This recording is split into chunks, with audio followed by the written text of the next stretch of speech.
Welcome to the Roto Hackers podcast. We're live and you can watch us later. So there's that. Roto Hackers. So youtube.com/Roto Hackers. And give us a subscribe. Give us a like.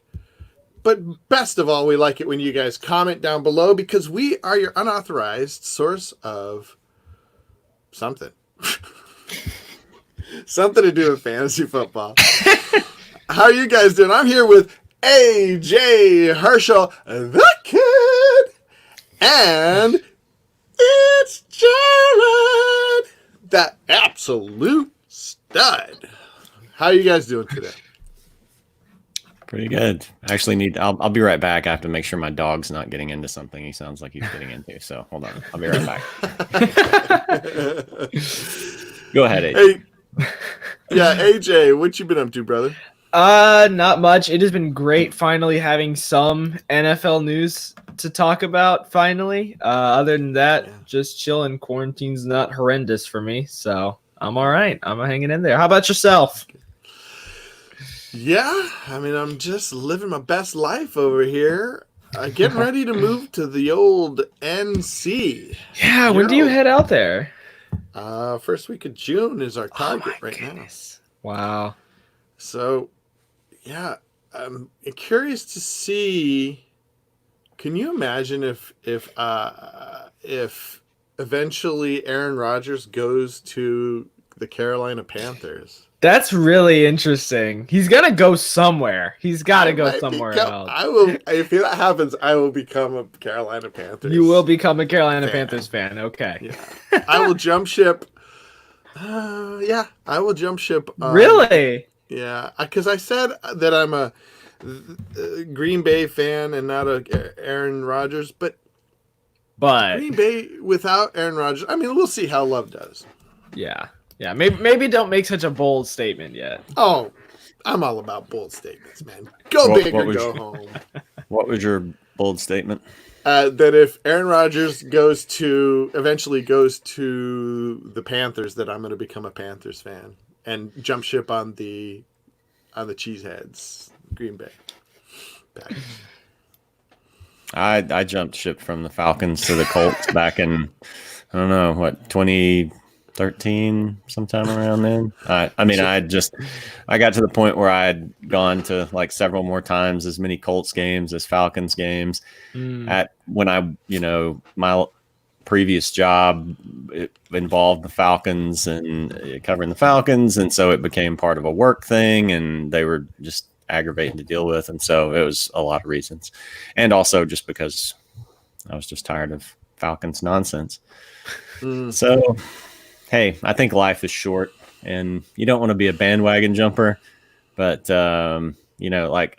franchises have no allegiance to you. So that's true. There's very much I kind of resent the whole be a real fan and you stick with your team. It's like, it's not your team. They can up and leave ask the people in St. Louis. They will tell you that they can just up and leave your city anytime that they want. Mm-hmm. So I'm not too much of a stickler on the, be loyal to your team narrative.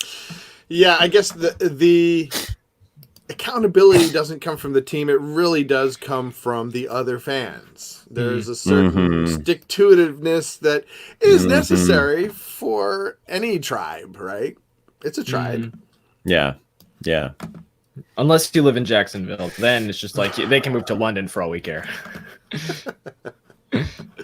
Yeah, well, or it's almost sort of like if you live within a city, especially if it's sort of a transplant with a lot of transplants, then you don't really have to like Arizona. There's a lot of the Phoenix area.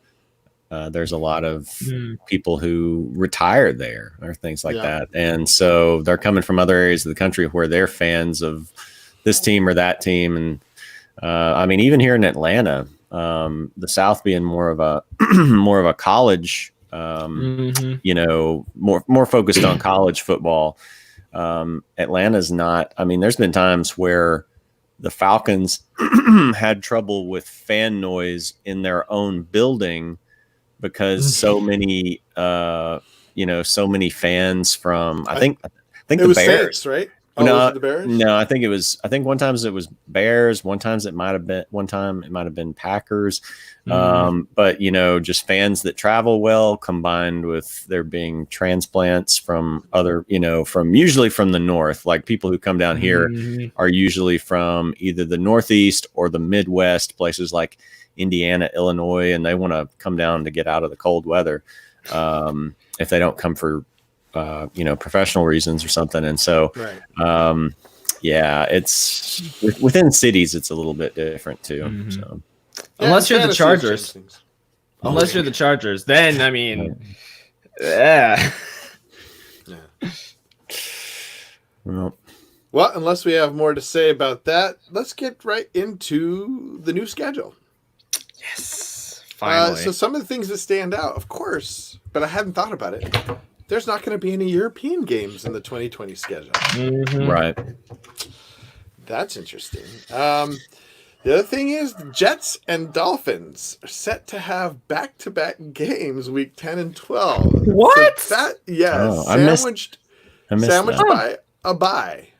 Interesting. That's very. I don't know the last time that I remember seeing that. Well, I don't hate it. I think it could. I don't really know what those teams are going to look like, though, to be honest with you. It could be really good. It could be just a slog fest like 2019. And then the last thing I'll say is the Ravens seem to have gotten the easiest schedule, which is interesting to me. Rigged? See, I was looking at the Ravens schedule. I don't know if they have the most. I don't know if they have the easiest overall for now. Now, do you mean you mean for real life purposes, right? Not fantasy purposes, or both? I was looking at it from a fantasy purpose, just in general, just overall. They just seem to have the cleanest schedule. Yeah. I think theirs is one of the most interesting ones starting off because I actually wrote them down. So I wrote down a few things of which teams seem to have the most interesting schedules early on. Because by the time we get to the second month of the season or whatever, then it's just, I'm not going into all that. But so I look at more as like who do they start off against and who do they finish against? Because that's especially important for your fantasy players too, because you don't want to get in an early hole and you don't want to then have your guys going up against juggernaut defenses in the fantasy playoffs. The Ravens have a pretty interesting schedule early on, I think, just in terms from a real life standpoint, because they get the Browns in week 1.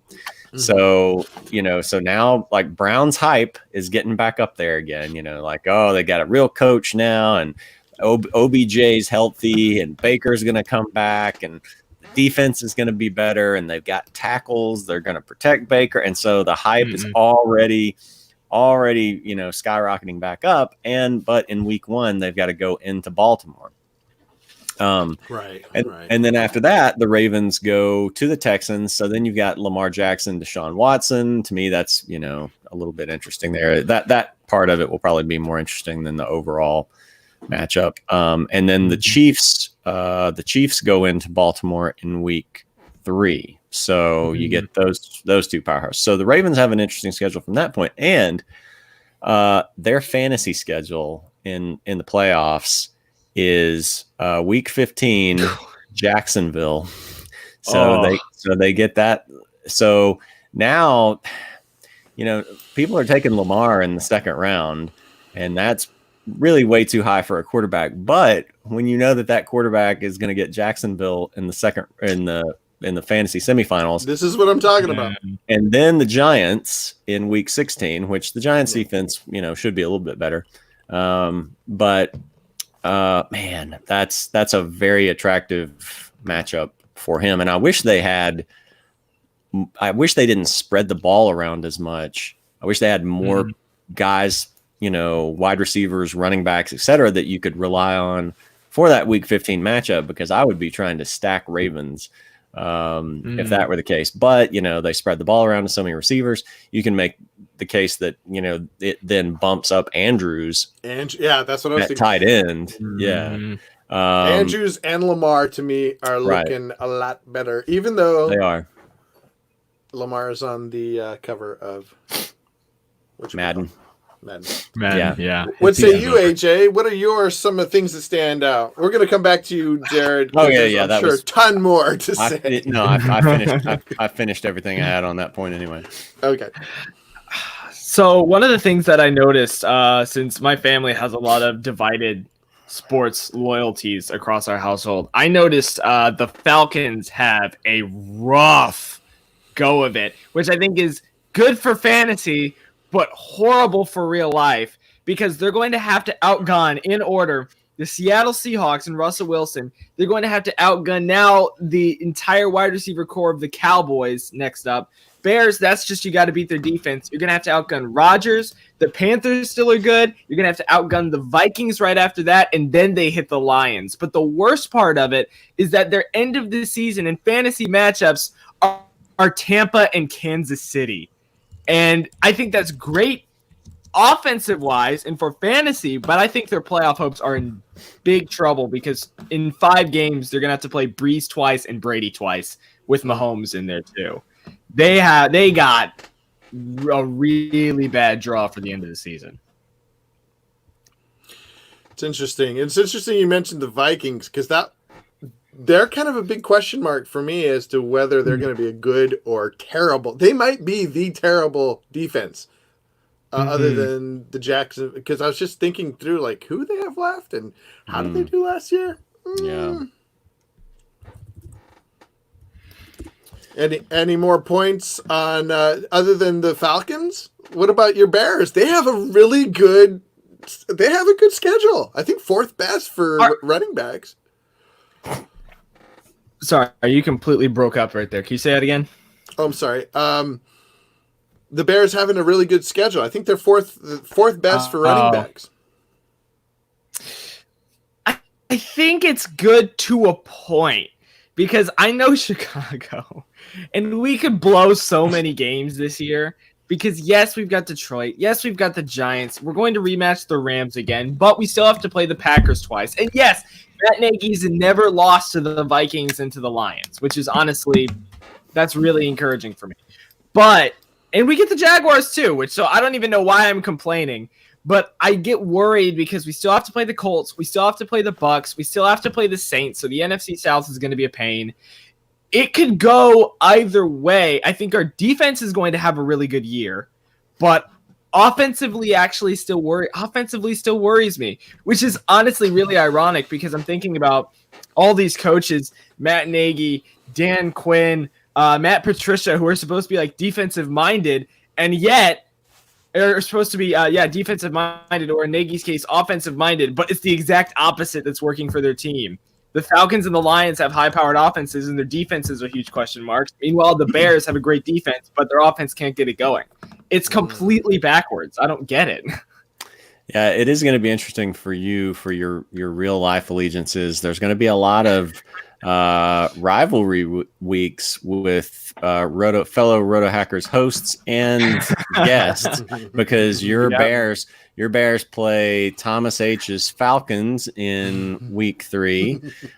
You play my Colts then in week 4. You'll get, like you said, you'll get the Packers twice. You'll get Ryan's Bucks. So there's going to be a lot of rivalry games there, and I think creating division. I think and then the Colts play the Packers. Yep. So me and Judah's current team will be going up against no current team, because you said if Rodgers goes to the Panthers. So it's interesting. Most analysts, from what I could see, have, of course, it's just like everything's coming up Colts this year. I don't know, like everything's coming up Jared this year, but Colts seem to have the best schedule from what I can see, like aggregate. Yeah. Yeah, I think especially they start off pretty easy. I don't know, like let me look back at the schedule real quick. But yeah, like I remember looking at their early weeks and like, man, there's a lot of winnable games there. So theirs are the first 7 games are Jags, Vikings, Jets, Bears, Browns, Bengals, Lions. So I mean, like it's not out of the realm of possibility to, go like to get off to like a 6-1 start or something like that there. And then they get the Ravens, then they're at the Titans, the Packers, Titans again, Texas. So they've got it gets a little tougher after that, but if they can get off to a good start with those easy or what should be easier games, then hopefully then as some of these young players start to catch on and Rivers gets maybe in a rhythm, then I think it could be a good season for him. Buddha, what did you notice though? What did you notice though? Couple you talked key points. A lot. What about you? Well, I mean, I feel like Dalvin Cook is going to have a good schedule, a decent schedule. David Montgomery, I'm looking harder at David Montgomery. I really thought it was interesting how, particularly their running back schedule against running backs, seems to be easy for the Bears, easier. And Chris Carson is starting to pop because of his schedule. Looking at early on schedule, and then who do the Saints have in the playoffs here? Do you guys know? I think they have the Chiefs maybe 1 week, and then can't remember who the other one is. Let me look.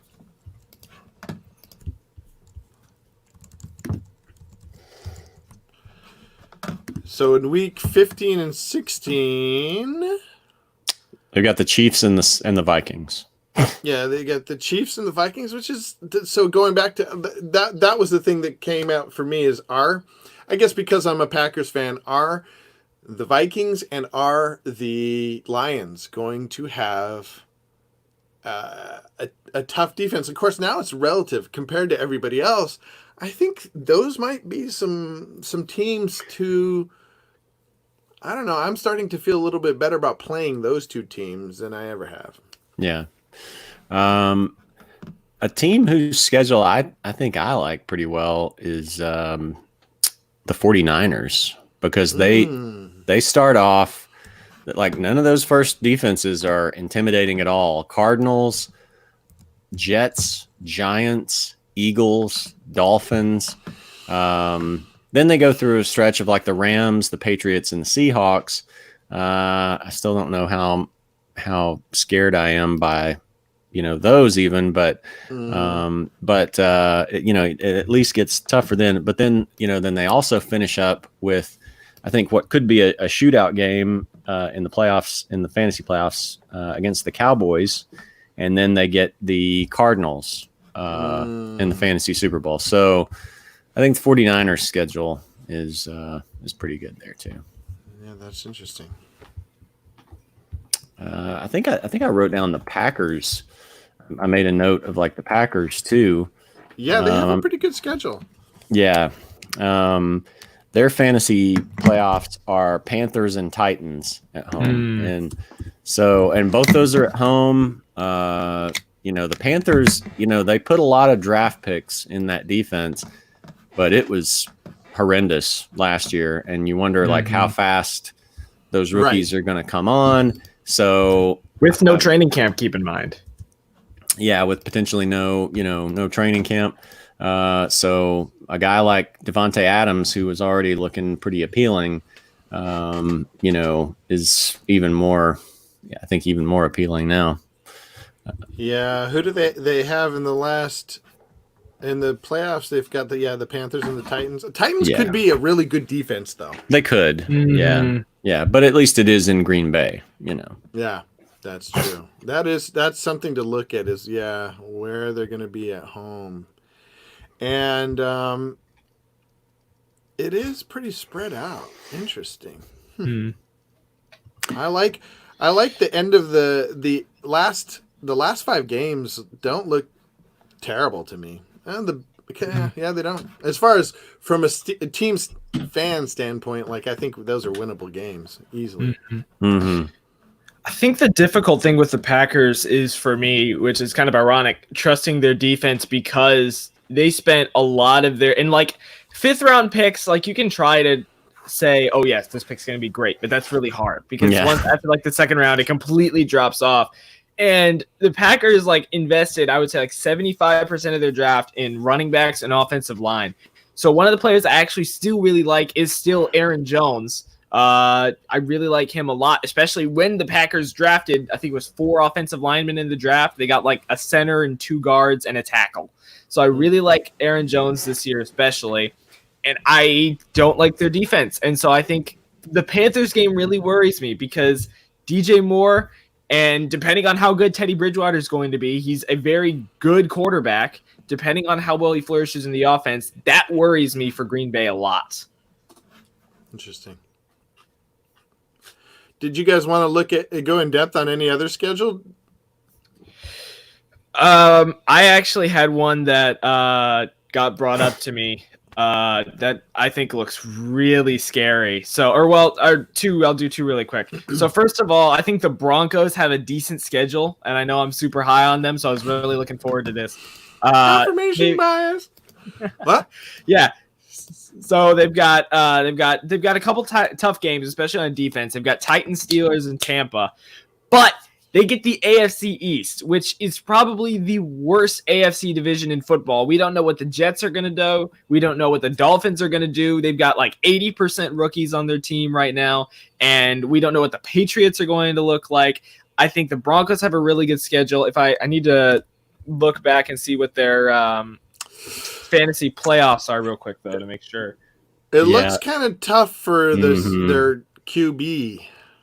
Yeah, well, they get the Bills in week 15, and that scares me a little bit. I think the Bills defense is going to be legit. So that I actually wrote down the Broncos. Like I was trying to I found a lot of teams whose schedules or playoff schedules, fantasy playoff schedules I liked.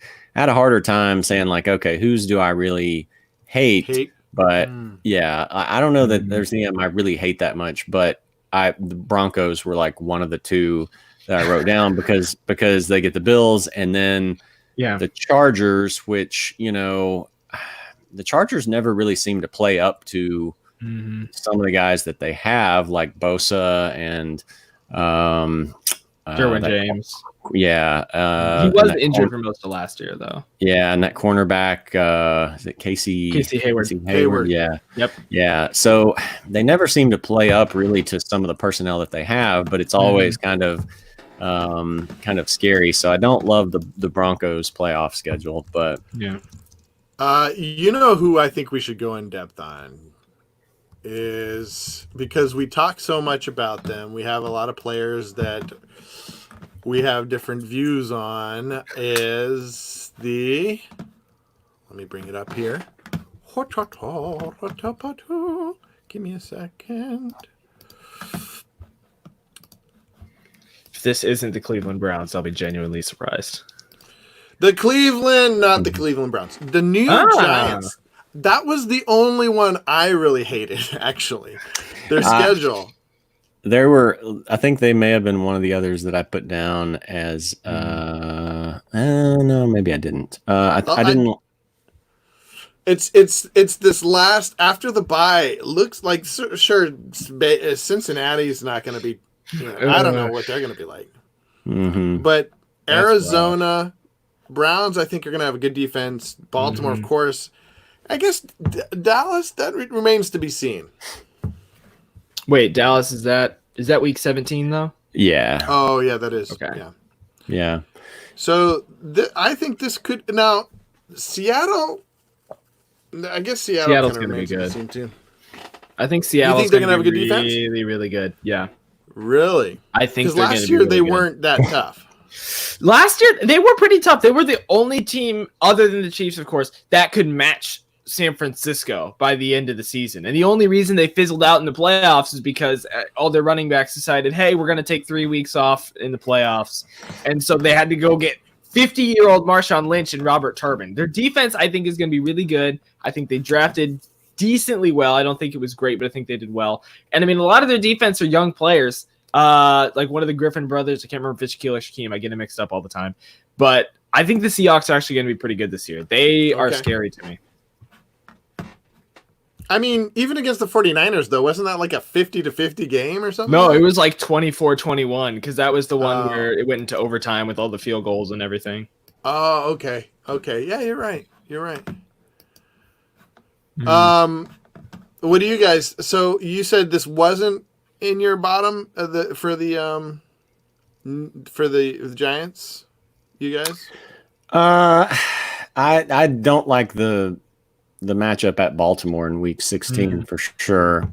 Browns at home I don't know. I mean, I think the Browns will have a good defense. The fact that it's at home makes me feel a little bit better for the Giants, but yeah, I mean, I care more about, I always care more about the semifinals than I care about the finals because Browns isn't bad. Yeah. But you're playing for your, tripling your money if you're in a Yahoo pay league in that semifinal game. And so if I can just win that one, that's really the one I care about. Anything else is just kind of icing on the cake. So week 15, I'm talking more about their playoff schedule as team's playoff schedule as a whole for this, but really week 15 for me is the one I care about. Right. But I guess I just look at the playoff schedule and then the first 4 weeks, and in both cases it's like Patriots, Steelers, Patriots Chicago. is preseason. Patriots is preseason. I'm sorry. Okay, yeah. Steelers, Chicago, 49ers, and then Rams. Like that's bad. That's a tough first 4 games. Mm-hmm. And then depending on like how good the Giants' offense is at that point, you're going to have to go into Dallas and outgun them at that point, which is really hard. They have a brutal. Honestly, the more I look at this, the more I think this is a bad schedule for them. They have maybe 3 gimme games, which are the 2 against Washington and Cincinnati. But after that, everything else is really tough for them, I think. It's tough. Cincinnati and Washington. I'm hearing a lot about Washington really bulking up their defense. That's true. That's true. They did get Thomas Davis and Chase Young, and Ron Rivera is defensive minded. Yeah. But so I don't know. How does it? How I'm yelling. I don't know. I'm yelling over here. How does this play out for Daniel Jones? Does it, for me, it makes him a little less attractive.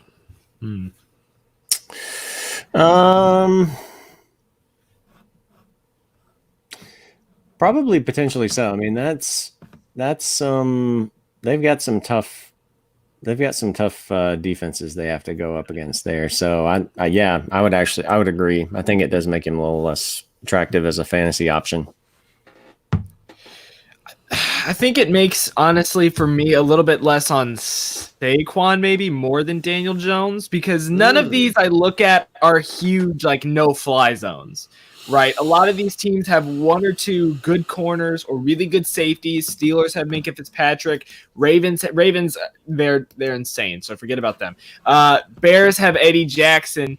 But other than that, I mean, 49ers have Richard Sherman. So I think this could be a decent year for one of the Giants wide receivers, depending on are number one's going to take Shepard? Are they going to take Slayton?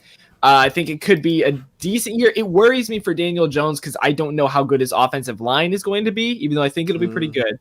I don't know how good it's going to be, but I think this worries me for Saquon more because a lot of these teams, Steelers, Bears, 49ers, Ravens with Calais Campbell, a lot of their front sevens are nightmarish for running backs. Interesting.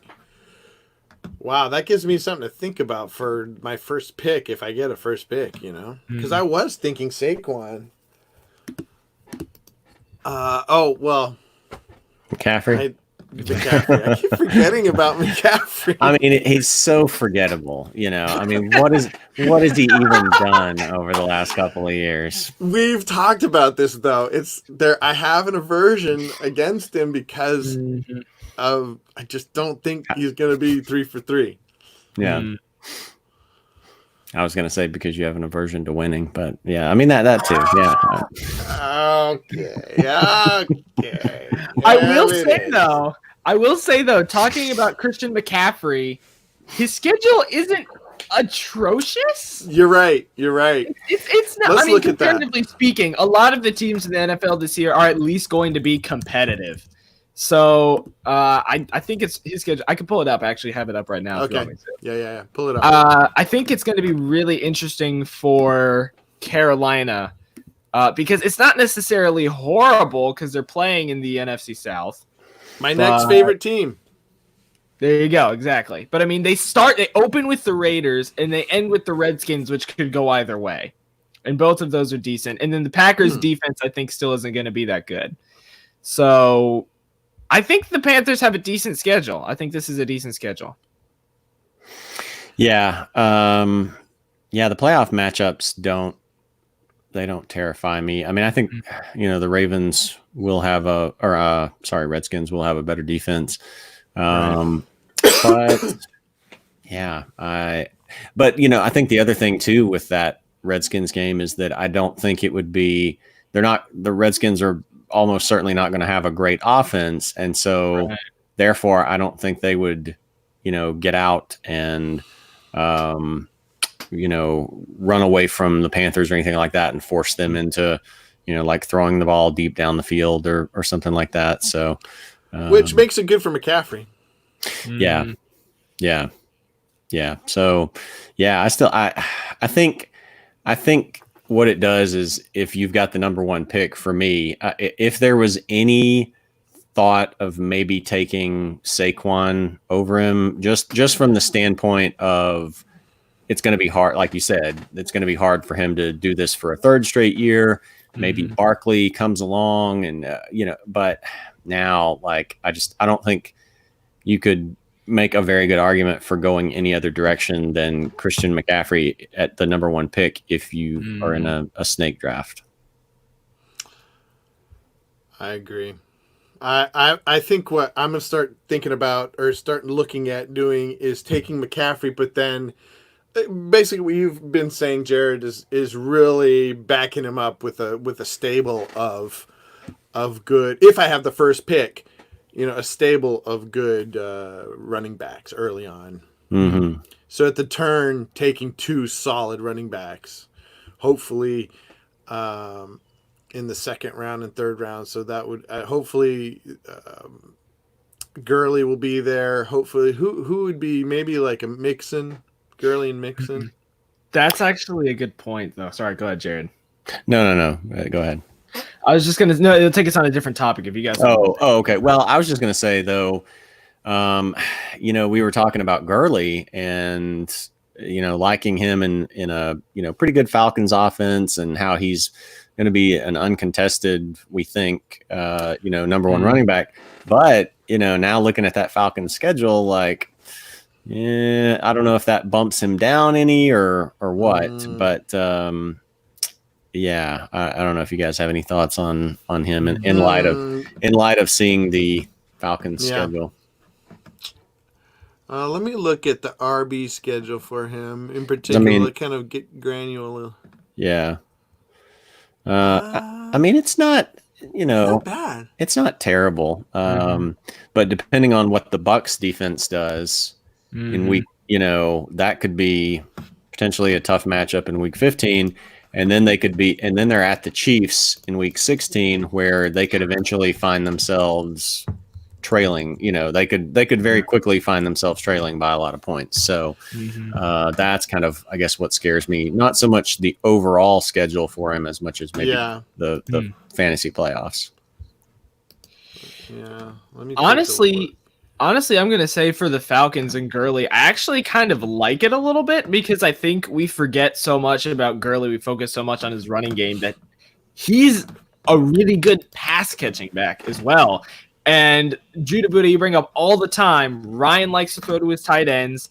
I think that also extends to checkdowns as well. So I think a lot of these games, if it's going to go into a shootout, especially depending on how good the Bucs defense is, depending on how good the Chiefs defense is, they'll probably be throwing the ball and trying to move the ball a lot downfield. And if Ryan throws to his tight ends and running backs a lot, that could get Gurley points, which was what really he did for 9/10 of the year last year. Most of his year was catching the football because he only ended with 700 yards with the Rams last year. So I actually don't mind it as much.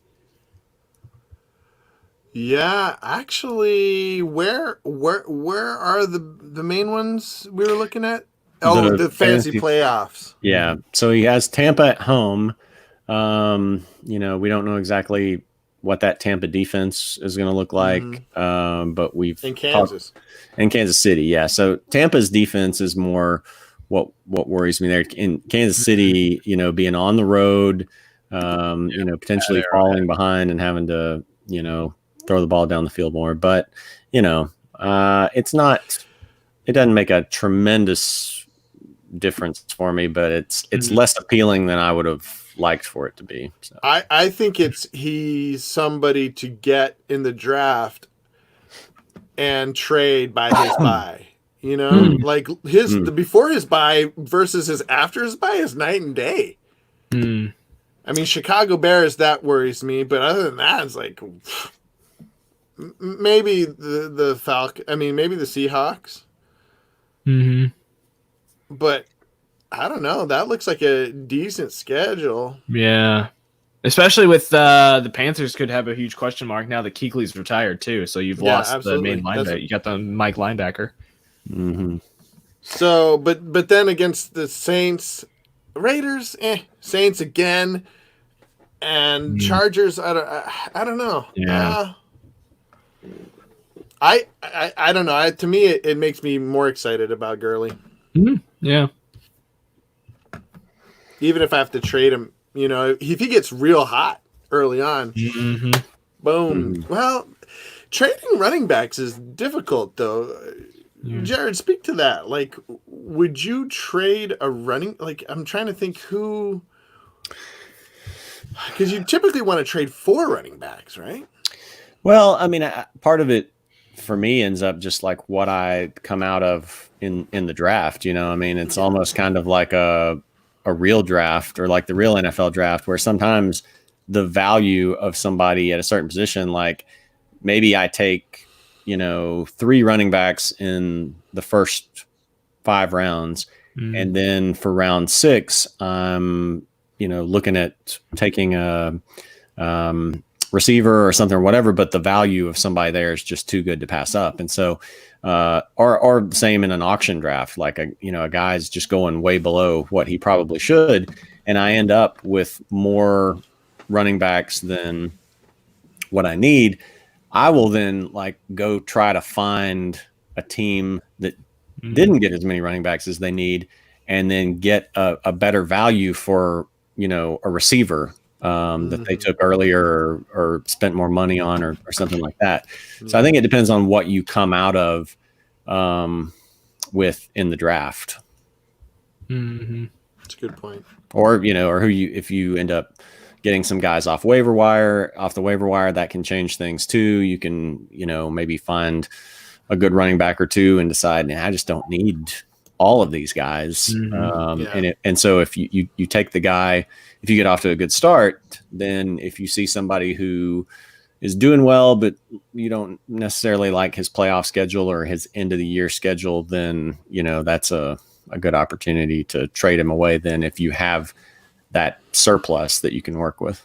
And especially with your strategy or our strategies, we're talking about how when we've been going through these drafts, taking a lot of running backs earlier, we're going to need probably to trade for we could probably trade for a elite wide receiver or tight end.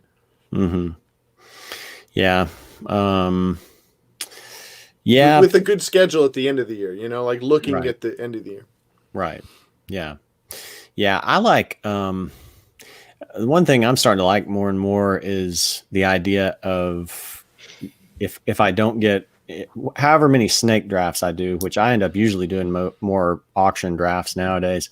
Um, I'm liking more and more the option of with the sixth pick, maybe taking Michael Thomas, or the ninth or 10th pick taking Devontae Adams, and then coming back and like picking up 3 straight running backs or 4 straight running backs or something like that. Because there's so many, because I don't think there's not a ton of like elite wide receivers. There's a lot of like A-, B+ wide receivers, but I think like Michael Thomas and Devontae Adams are the only like A+ guys out there that the obvious A+ guys out there that are going to get that level of targets and all those things. So I'm starting to like that more and more if I don't end up with a top 5 pick where I can get a McCaffrey or Elliott or Cook or Henry or someone like that. So yeah.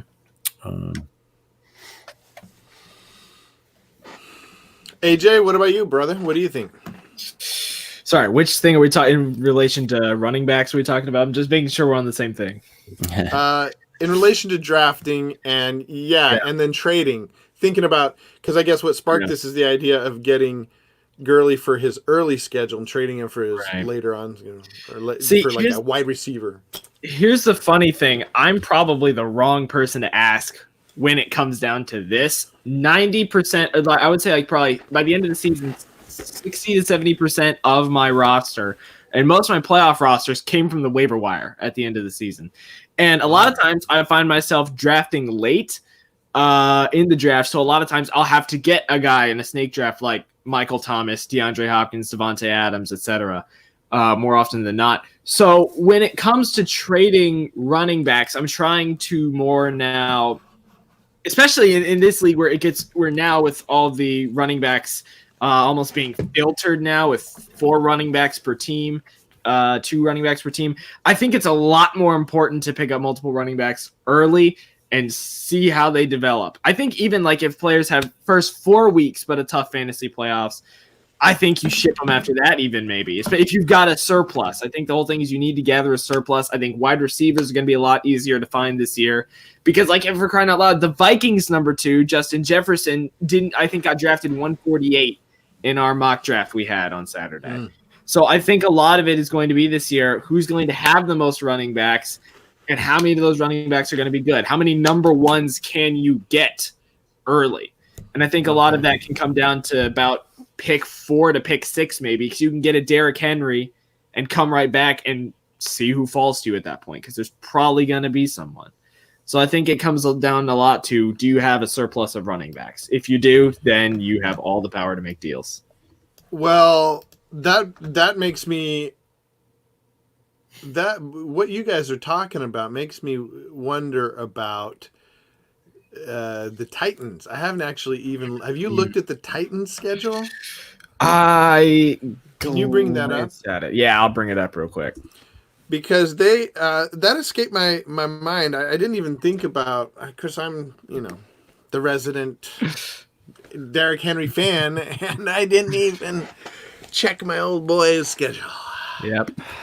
Let's see. Where are you?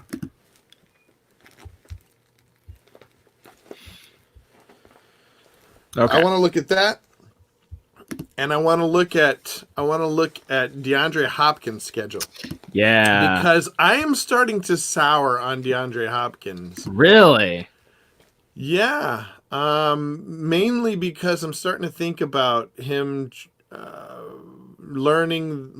If they don't have a preseason, I think he's going to be slowed getting off the horn now. All right, so what do we got?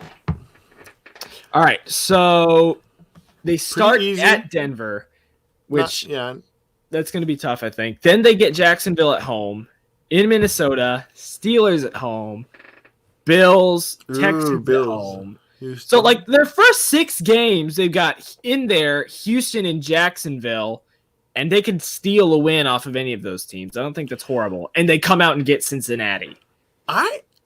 This might sound weird, and yeah, This might be a hot take, but I'm just looking at that, starting to think Henry might be a better pick than Saquon. Really? Saquon's falling for me. Saquon is falling. Then after that, you've got Bears, Colts, but then you got Ravens. So this may be another situation where maybe if you get a surplus, a trade might be good. But Colts again, Browns, Jaguars again, Lions, and then they finish in Green Bay. That's a great end of year schedule. That's a really good end of the year schedule. Yep. Yeah. I think the only thing that worries me is, as much as he was my guy last year, and as much as I loved Ryan Tannehill last year, he still worries me because I wonder if this could be the year where everyone finds out, all right, all they have is Derrick Henry, and they're going to force Tannehill to throw the football. Almost like what happened to Chicago this past year. They won in 2018 because they were gimmicky. They figured that out, made Trubisky throw the ball, and we lost. If the Titans, can you go up a little bit so we can see Week 15? I forget who it is. Yeah, they got Detroit. They've got Detroit. Oh yeah. So Yeah. I think the only way to Henry gets stopped is if they continually send in 8-box stacks. But then after that, you get hit over the top. Jonnu Smith, A.J. Brown, and I still trust Ryan Tannehill. As much as I'm worried, I still trust him. I like Tennessee's schedule a lot. Yeah, this is I really kind of somehow didn't pay that close of attention to Tennessee. I guess maybe I just assumed that Derrick Henry was just going to run over everybody regardless. But yeah, man, especially that Lions, And Packers. And Packers too. I mean, that's attractive not only for Derrick Henry, but yeah, AJ Brown, potentially Jonnu Smith. Because I mean, the Lions got Okudah, but rookie corners, usually it takes them a little to catch on. So yeah, this definitely makes me like the tie. I mean, look at what the Bucks did to the Lions last week in Week 15. That's why I was trying to stack Lions and Bucks players last year, because that was such a golden matchup, and of course then Mike Evans was hurt, Chris Godwin was hurt, Matt Stafford was hurt, Kerryon Johnson was hurt, and so it just ended up being like, who benefited from it? It's like Brashad Perryman was the guy benefiting from that, really, which you pivoted pretty well to. Yeah. So but yeah, that schedule's nice. That playoff schedule. I was telling AJ, I think Henry surpasses Saquon just from schedule point of view. Mm-hmm. Like Saquon's dropping a little bit for me, and Henry all of a sudden we're just looking at the schedule before you got here, and I don't know, man. Henry's not gonna have a lot of opposition here. I took him at 2 in my, or no, I'm sorry, at 3 in that real league that I did. I mean, it's a free league. Now I would have to seriously consider him even at 2, like him or Zeke, and you can say Dalvin Cook too, but man, I mean, just Cook's injuries just worry me. So honestly, yeah, I think now it would, like, the number 2 pick would sort of be in play between Barkley, Henry, and Elliott, who, losing Travis Frederick scares me for Elliott. The upside is, the Cowboys have such a good offense. You think they've got Dak, that if Dak gets hurt, they've got Dalton who could fill in. Yeah. They've got Amari Cooper. They've got CeeDee Lamb. They've got Michael Gallup. They've got, young tight ends that are solid, and that line's still going to be solid. So now, now I'm thinking more too, though, like, Zeke's pretty appealing too, just from the standpoint of, he's got such a good and deep offense to keep him in good position to score, It's true. Yeah. I think the thing that scares me about Dallas, though, is because I think their defense could be bottom 10 at worst. Really? It really scares me. And one of the big things, like, Travis Frederick obviously doesn't help. I think this team's going to be majorly offensive focused, but then they lost Byron Jones, which is, I mean, their defense already wasn't great. They had Leighton Vander Esch, and that was about it.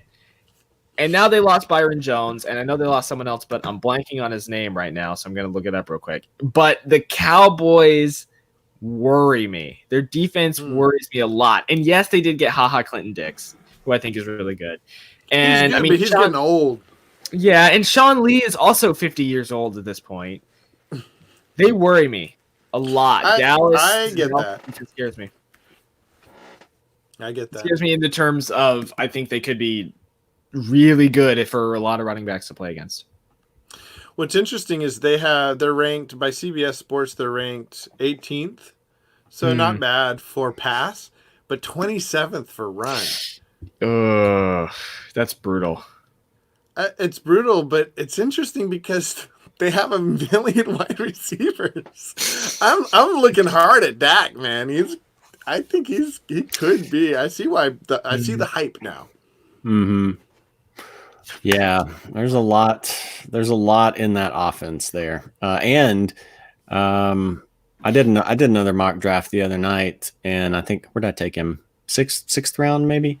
I mean, I don't know. I could see a scenario where maybe he ends up being QB1 this year. You know, I mean, and you can get him, even though it's still kind of high for a quarterback, 6th round, as opposed to 2nd round for Mahomes or for Lamar, or sometimes Mahomes, or Mahomes. You know, usually is gone by the 3rd. So,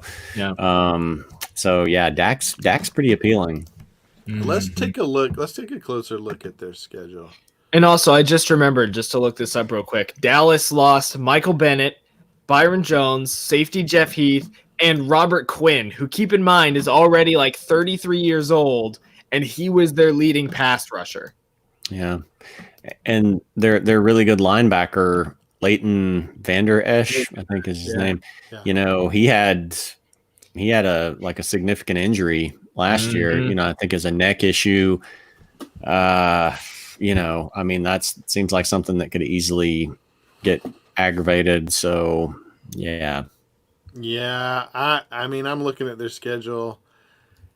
I think Dak has flown. He's one of the. I'm coming out of this podcast at least thinking highly of Dak, thinking highly of Henry, and who's the other one I was talking about? Gurley hasn't really gone anywhere for me.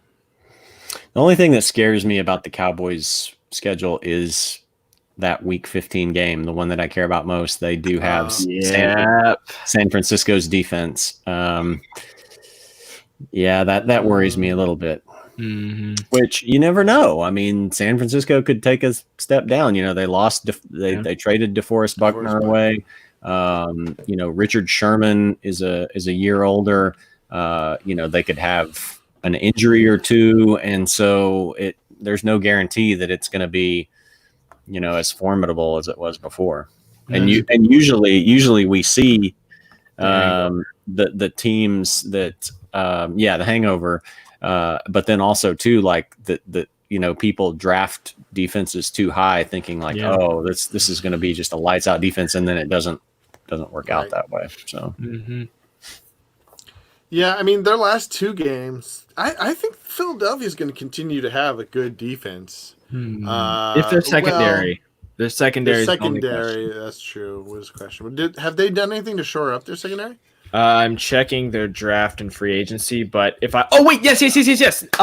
They traded for Darius Slay from the Lions, which I think is huge. I think he's one of the most underrated defensive backs in the league because he's been stuck in Detroit. Darius Slay is very good. So, I mean, you could be looking at a real run-heavy, focus on the defense type team in Philadelphia, which is kind of what they like to be like anyways. I don't know, actually, because keep in mind, they drafted Jalen Reagor, and Carson Wentz is the best part of their team. And Miles Sanders can catch passes, too. That's true. They could go either way. I mean, that's why they run the, especially when they had Nick Foles, Doug Peterson, bless you. Doug Peterson loves to run the RPO. He loves having the run pass option in his team. So if Philadelphia plays that right, they could have a very balanced offense this year, I think. Yeah, it's true. So who are we looking at again? This is Dallas? Dallas, yeah. Yeah, Dallas. Yeah, who of the 3 wide receivers, who would you take? Of their 3 wide receivers, Mm-hmm. none. No, you're not going to do any? None because of what you would have to pay for him. Like Amari Cooper, if Amari Cooper Yeah, slipped no Amari to Cooper for me. like if he went to like the 5th or 6th round, sure. 3rd, no. And so for me, it's all based on like what you have to pay, where you get him. So I don't want him. Actually, probably the most appealing one to me would be Gallup, because going into his 3rd year, where you can get him is still pretty reasonable. And even though CeeDee Lamb's going to be, Nipping at his heels. I think so, yeah. But in 2 wide receiver sets, I think that Gallup's probably going to be the guy out there. You never know with like a rookie receiver, like how quickly they're going to transition to the NFL game. Right. So I think Gallup is a decent value to a guy to take a chance on at a certain point. He would probably be the most appealing one for me out of that group. Yeah, at first when they drafted CeeDee Lamb, because I was prepped to have a lot of Gallup. I think I said it on the show. Yeah. And then when CeeDee Lamb came, I was like, oh, but thinking about it, I think it helps his price. And I don't think CeeDee Lamb's gonna. I don't know actually. So it kind of made me a little bit more excited about Gallup in the sense that he's going to be cheaper. I think. Mm-hmm. What do you think, AJ? I would probably say Gallup too. I mean, the first thought is Cooper because he just got a big payday and he's the number 1. So this is almost like, all right, I got to prove to you guys this year that you made a good decision giving me all this money. And it's interesting because we don't know. Dak isn't necessarily known for spreading the ball around, but then again, he hasn't had the greatest receiving core. Now he's got a really good one, but I say Gallup, and one of the reasons I say that is because remember who one of the biggest number 2s was for years was Cole Beasley, and he would have eerily consistent 8 to 12 point games typically by the end of the year. He was always a decent fantasy pickup. So I think Gallup is a better version of him in a better offensive system now. But I think the thing that scares me the most is, are they going to gel with Mike McCarthy well? I have no idea what kind of offense he's going to run, and that's the thing that worries me the most. But Gallup for me as well.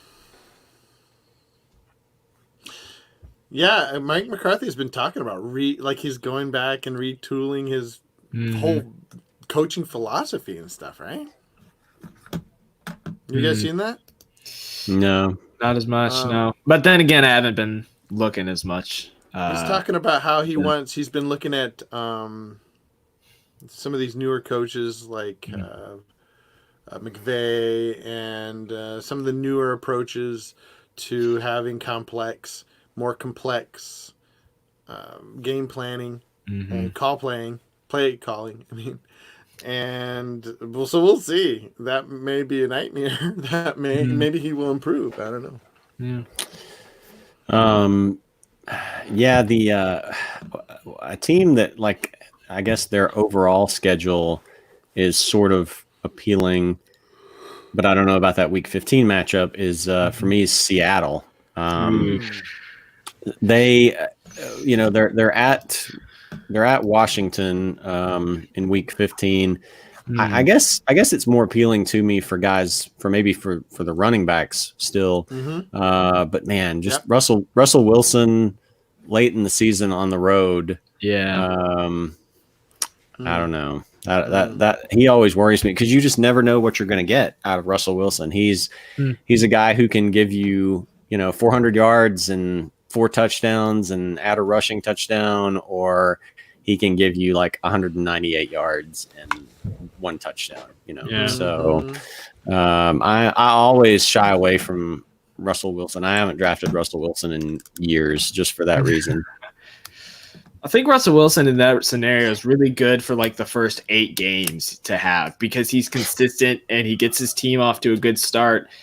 But yeah, late season, I'm completely with you on that. He really worries me. Seattle is top 10 as far as easy schedule for the first 4 weeks. Mm-hmm. Yeah, which is interesting. For like I was saying earlier, for Carson, I think Carson is. I mean, at his price now, I'm hearing that that Penny's going to start on the PUP list. So yeah, I don't know. Now, who knows? I mean, it's way too early to really see if that's a valid claim by old Sunshine Petey, but I don't know. It is interesting that they have an easy first 4. Mm-hmm. If we're done with that topic, I actually have one team I really want to get you guys' opinion on. That's true. It's really interesting, and we all know they should have a good offense, and they completely gutted their defense. I have no idea how to feel about Jacksonville at all. Ignore these 4 on the side. I'll zoom in on their regular season schedule over here. So they open with Indy and Tennessee, but then they get Miami, Cincinnati, Houston, and Detroit in a row. And none of those defenses particularly scare me, but they finished with the Ravens and the Bears in the fantasy playoffs, which is atrocious. So what do you guys think about Fournette and Chark especially, like those two? What do you guys think? Yeah, a lot comes down to that Week 15 game for me, and that's about the worst possible matchup that they could have. The Ravens on the road. Obviously the main fantasy weapon there is Leonard Fournette, who I already didn't really love based on all the sort of drama with the team. Does he make it through the season with the team? Does he get traded somewhere else? Which could potentially make him more appealing, but you can't really project that. But as it is, like that Week 15 matchup at Baltimore, Baltimore is just a good all-around defense and have a good offense. They're going to light the Jaguars up. Fournette's not going to be able to run if he's there in Jacksonville. And then, they've got good corners, to try to shut down Chark and stuff. So, yeah, for me, I think this just kind of pushes those guys farther down the list for me because of those playoff matchups, especially that Week 15 matchup. Gita Buddha, what about you?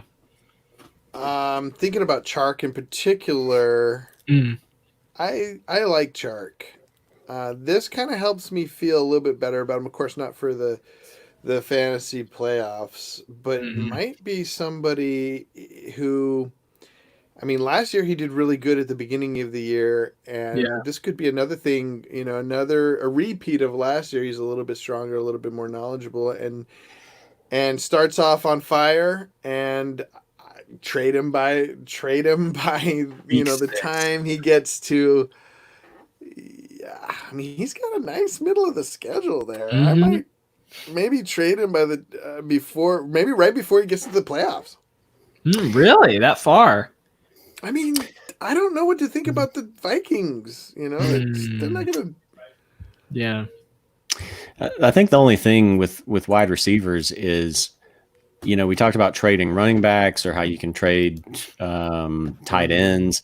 I think wide receivers and quarterbacks really are the tough ones to really try to trade unless you've got an elite guy. You know what I mean? Like, because there's so many that are at a similar level. And so you really have to count on being able to find a team that really needs a wide receiver and that has a running back to spare. And that's kind of the only thing that would worry me about, like, trying to bank on being able to trade someone like Chark is like you would really need them not just to like play well, but I mean just have a monster season, I think, in order to really get have a chance to get some good value for him. I think, though, going along the lines of how we say so much, like, oh, you can get a lot of receivers later in the draft, maybe. I think Chark could be one of those really good ones because I like that 4-game stretch of Miami through Detroit. Like, I love that so much. And then after that, I trade him. That's when he hits his bye week. Like, after that, I think he could. I think for those 4 weeks, he's a good guy to pick up and then see someone who's struggling and needs a wide receiver and trade him away at that point. Because we talk so much about there's wide receivers in round 7, round 8, etc. I think Chark could be good there. But after that, he worries me. Bundle him with Gurley, and you could probably get an elite, like an elite running back. I think. You know, if both of them, I'm just, you know, of course, fantasizing about they both have a huge, because I'm looking, the Jaguars have their by CBS ranked number 6, so pretty well for passing for the first 4 weeks. Yeah, I think like he's like in my real league, he went in the towards the bottom of the 6th round. I mean, that's okay. I feel solid about, you know, his place there. If you've already got your running backs, I think the tough thing is I just couldn't. That's kind of a tough spot for me because that's like he's not someone that I would feel like I could trust as a number 1 receiver, so I wouldn't want to take him there as a number 1 receiver.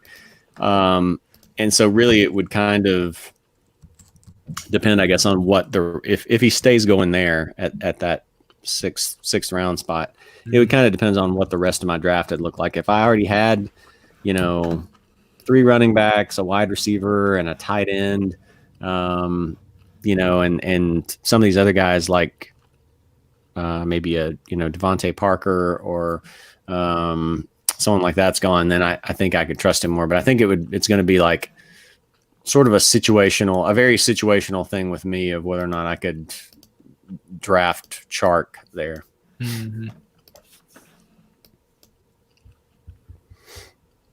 Well, I'm going to go through, you know, little shout out to Draft Wizards. Have you guys ever done Draft Wizards? Yep, I have. I did that a lot a year ago. It's a real great way to do just a quick mock against computers, you know. And I don't think I've used it. It's good. You should. If you go to draftwizard.fantasypros, you're basically drafting against the consensus ADP. So I'm going Nick Chubb. I want to see who comes up 6th round. Josh Jacobs. Oh, it might take longer than I thought.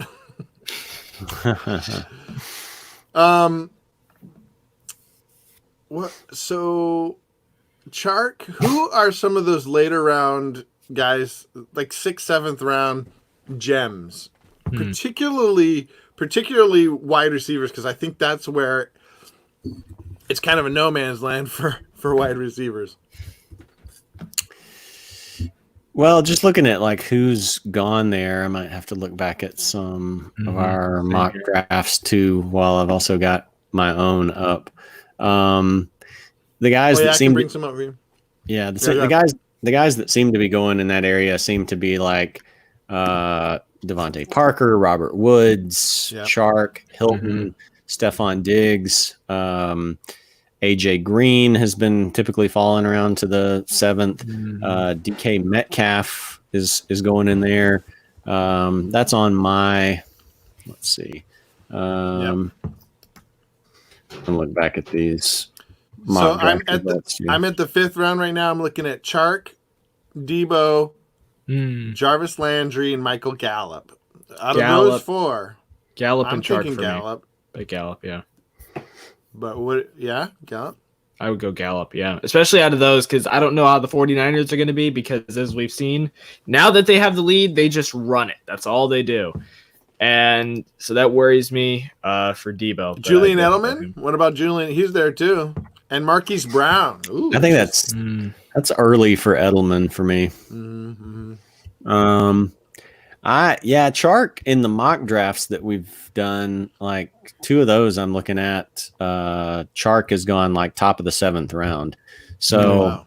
top of the 7th round, I would be good with him, Yeah. there for sure. Mhm. I think that's a good value.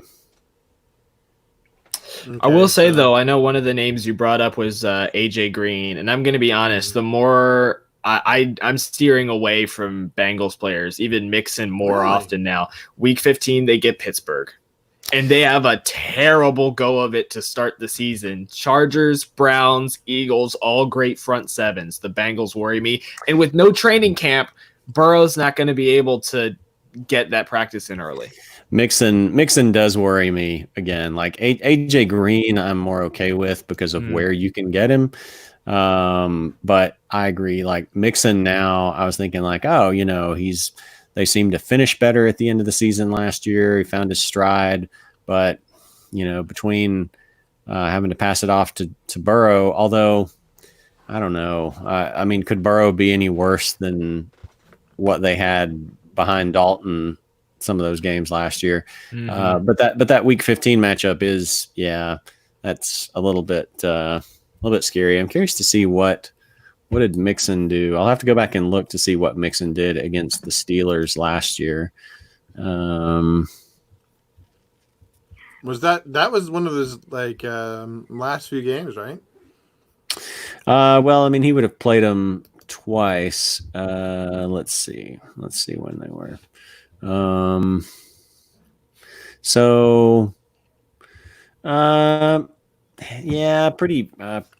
Pretty pedestrian. First time was at the end of September. Just had 15 carries for 62 yards, and then the other one was November 24th, 18 for 79 yards. Didn't really catch passes. Didn't have any touchdowns. So, yeah, that was definitely not one of his better games. Corner, from a passing standpoint, I would definitely feel much better about like getting AJ Green in the 7th round or something versus taking Mixon in the 2nd round and hoping that he does well against the Steelers. It's going to be like, it's a sketchy season for running backs again. And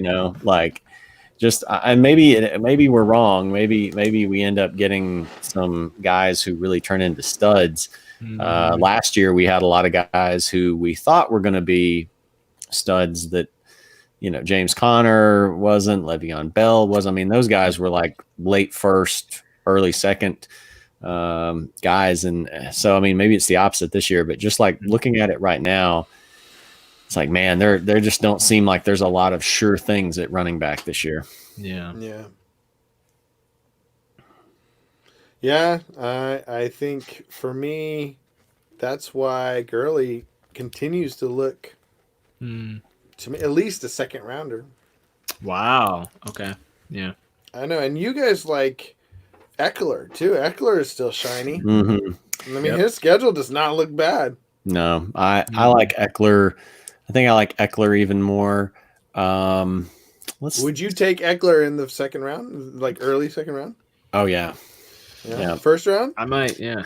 I don't think I would take him in the 1st round unless, like, if I get like a top 5 pick, I'm probably taking McCaffrey, Henry, Zeke, even Barkley. I mean, even with the schedule, I mean, he's still Barkley, and I think they've got a solid offense, and he's just going to get the ball, get carries. But if I was towards, I think maybe the only scenario where I would take Eckler would be if I was towards the back of the 1st round where, I'm not going to get one of those top 5 running backs. Michael Thomas and Devontae Adams are both gone. Then that might be a situation where I would consider Eckler, but I don't know how many snake drafts I'm going to do. I'm starting to really like auction drafts anyway. And then looking this year to where I think the values for certain guys are probably going to be below what they should be. Like I'm already like, like, all right, let's go. Chomping at the bit. Yeah, let's get some auction drafts going. So Well, it's starting to look more and more like the summer is going to be a hot summer. Might burn out some COVID. Things are starting to come back. People are feeling better. Could take a turn for the worse, obviously, any minute. But I'm feeling better about the season. How about you guys? I don't know if you want to go first, AJ. I'm feeling better. I'm feeling better about it. I mean, all signs are kind of pointing to it happening at this point, even happening late, just because they announced the Super Bowl can be pushed back if need be. So I'm feeling. I hope it's going to happen. I think it's going to happen. What about you? Yeah, the NFL's been the one that I talked about from the beginning. Like it's the cockroach, it's the Twinkie. You can't kill it. I think it's gonna happen regardless. Like, Godzilla could be outside the stadium wrecking the city and they'd still have the games going on. I could be wrong, but there's just never been a part of me that seriously thought that by the time we got to the end of the summer toward the beginning of the fall, that the NFL that things would just have to be really bad for the NFL to not go ahead with it, and they might even do it if things were. So, I think we're going to get an NFL season, and now I'm starting to think more too along the lines of that they're going to push the college football on through. Yeah, too. I'm hearing a steady din of coaches saying, "We're playing." Yeah, we're playing. Yeah, and also I saw where players would not be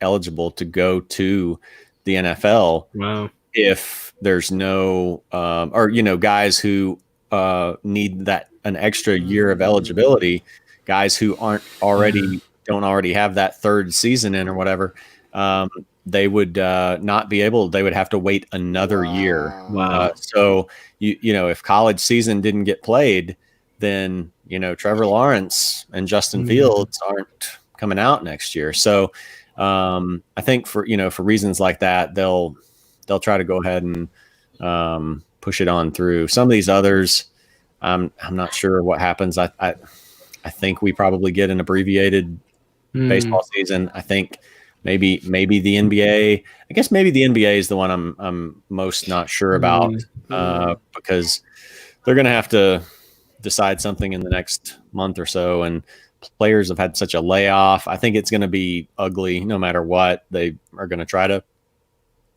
bring that back and go into the playoffs, and I think it's going to be very messy for the NBA just because of where their season was. So yeah, I would also throw the NHL in there too, because like everyone's worrying what the NBA is going to do, but I mean, hockey still was their playoffs is right after the NBA's or right before. I can never remember which one it is, but yeah, I think they're a mess too. They don't know what they're gonna do, which I should think should be going on, because I'm like, it's almost like you're prepared for quarantine anyway. You're running around or skating around in giant hockey sweaters, knocking into people. You're not sweating all over people in this case. I mean, that's the one that should go on if nothing else does.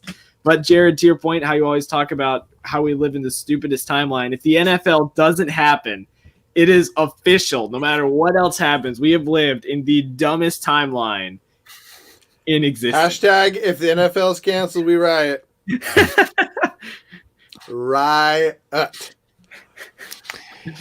Yeah, we'll see. I can't imagine that it won't. I mean, they're the ones, they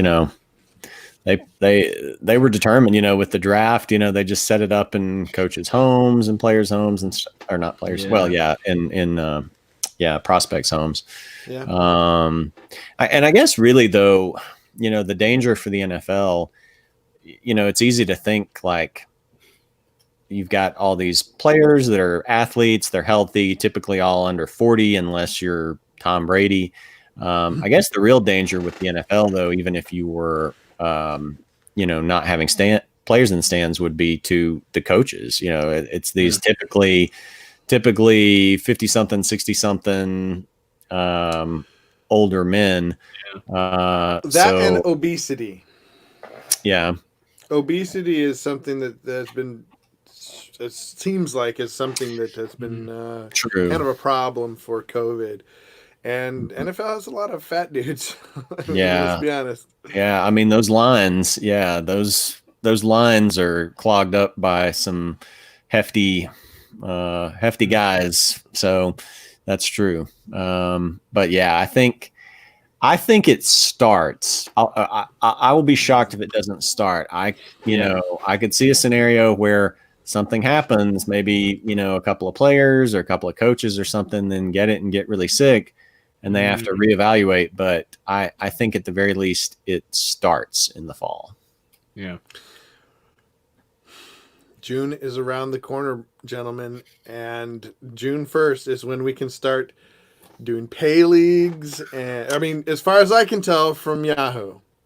Well, I was going to ask, is there anything, have you seen anything saying when they're going to open up? Because I was looking and there's still no. I think it's June 1st. Well, June's 1st when you can start drafting again. But right now they don't give you the option to do draft season-long pay leagues. So that's another thing that I'm curious about is Yahoo going to hold off waiting to make sure before they start taking a bunch of people's money and then having to refund it? I hope not. Just go ahead and do it because I like drafting early teams. But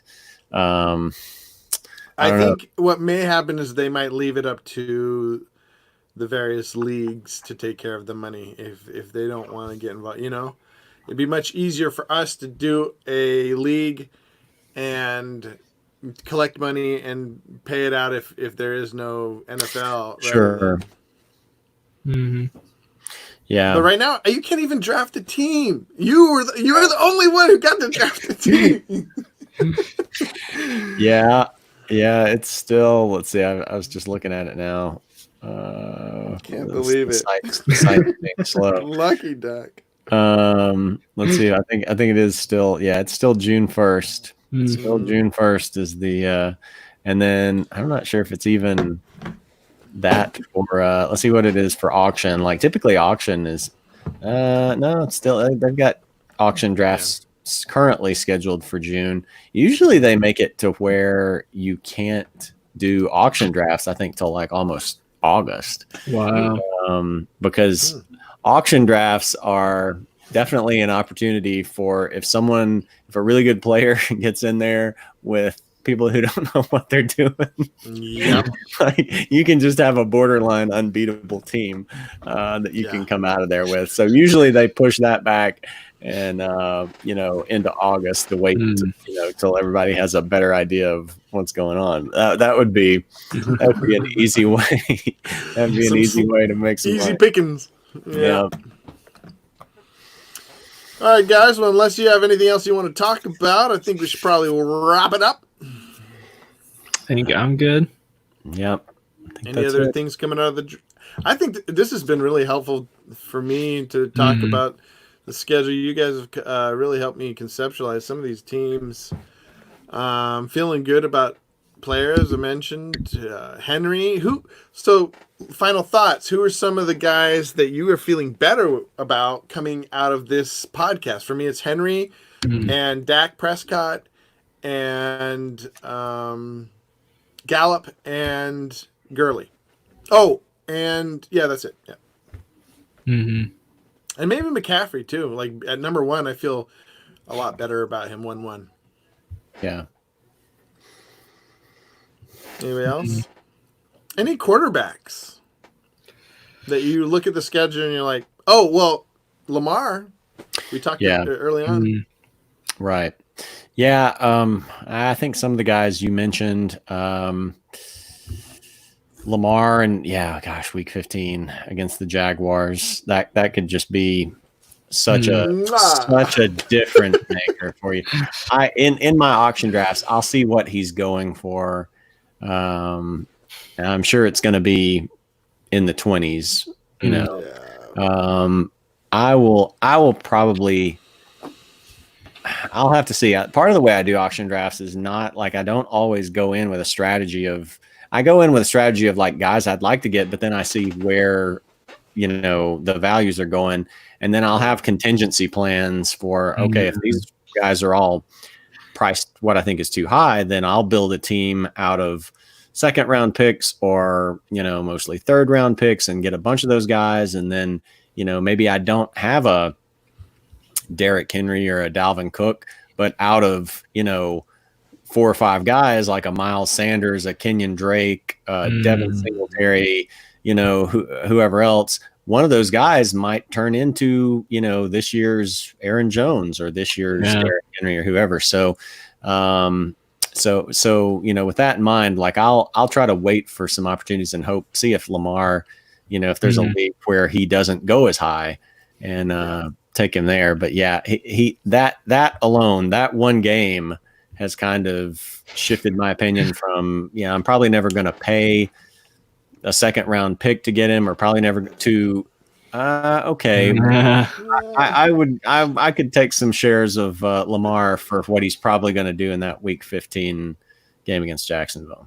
Mm-hmm. For me, probably straight off the bat, Derrick Henry and Todd Gurley, those two running backs, just a lot. I like them a lot more the more I think about it.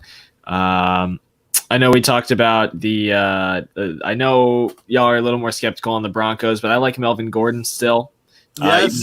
He's technically quote unquote in a committee, but I like him a lot. And I think a lot of people forget because Eckler's there. He's actually a really great pass catcher. Like on film, he's very good at catching the ball. If Drew Lock, like you guys are saying, is going to have a hard time throwing the ball a lot, I like Melvin Gordon more because he can check down to him. As much as I look at the Bengals, I still hate their schedule so much. But chalk for those 4 weeks. Chalk for those 4 weeks, weeks 3 through 3, 4, 5, 6. I like those a lot. That's true. All right, guys. Well, it's been fun. Yeah. Are we going? We're not going to do Tuesday, or we are going to do Tuesday, or we're only going to do Tuesday. I can't remember. I don't think we had really decided. I don't know. Tuesdays are better for you, right, Jared? Probably so. Yeah. Okay. But it's not a huge deal. I mean, just depending on. It depends on if things are back kind of up and going again, then yeah, Tuesday night where I'm just going to be home anyway is probably easier than Saturday morning. But I don't know what things are going to be like. So right now, it's not like I have a ton of places to be on Saturday mornings either. So it's just kind of whatever I can do. I can do either one. Okay, well, let's play it by ear. Might even just do both. Who knows? Yeah, and it's like me and AJ jumped on Tuesday night, and I don't think we always have to do. We don't always have to do an hour plus if it's if it's 45 minutes or 30 to 45 minutes or something, then so we can just play it by ear and not guarantee anybody that we're going to be on a given day. Just subscribe to us, and get notifications, and then you'll see when we're on. Yeah. And I will be working on the website. I've got some good plans for the website. I'm going to need your help, AJ, or either of you guys you want to help, but we'll talk. All right. All right, guys. Until next time. All right. Just thinking, should for next episode, maybe that we've got all our stuff, all the schedules out. Should we redo rankings now again? Yes, maybe? Absolutely. Yeah, that's a good idea. All right. Cool. And Judah Buddha, you still need to take the Wonderlic test. Yes. Oh, yeah. I totally forgot. Yeah, send him that link again. Send it back to me. I'll resend it. Okay, you Wonderlickers. I'll talk to you guys later. All right.